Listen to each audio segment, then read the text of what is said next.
Up, y'all? It's Laura with Lamb Fine Art, and today I wanted to show you what the process is like when I go to do a digital portrait.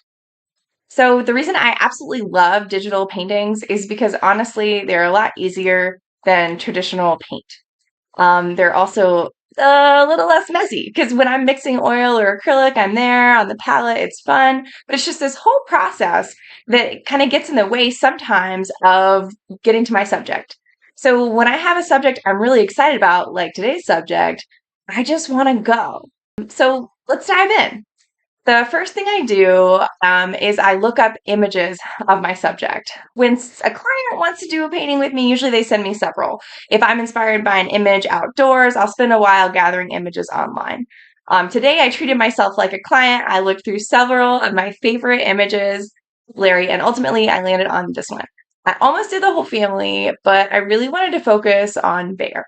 So, what I do is I pick a really fun background color. I knew because he's a Yorkie and he has that nice warm golden up front in the foreground that for the background I wanted a cool color. So I start chunking everything in mostly cool colors. And then what I do is for some of those lighter lights, I start adding them, but I don't go to the very brightest light white value yet. Thing for the darks. I find that where the darks are, and I might not use like the darkest black in the world, but like a darker tone, and then doing the midtones. And then, for a while, I'm just kind of sketching in paint, finding my way. One of my college professors used to really encourage us, don't do an underpainting, just sketch in paint. And it's cool because you can kind of watch the shape emerge and you can almost see the artist's train of thought when they're really sketching in paint. So later, I come in and I start adding those brightest bright highlights. And then I start adding those darkest darks, really kind of pushing the darks back and pulling the lights forward.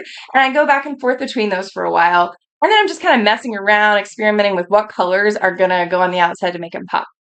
And I love that this almost looks like he's a little astronaut, which, if you know Larry, that works well for him.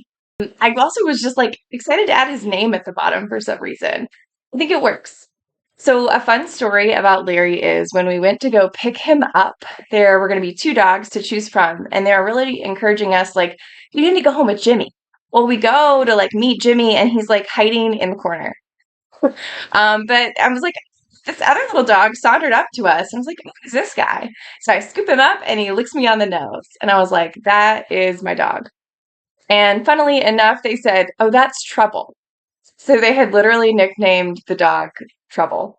But I took him home anyway, and he's been with me ever since. That's my Larry. One thing I really love about this particular image I did of him, this little portrait, it shows off all his teeth. But just before I actually painted it, he got those four teeth removed.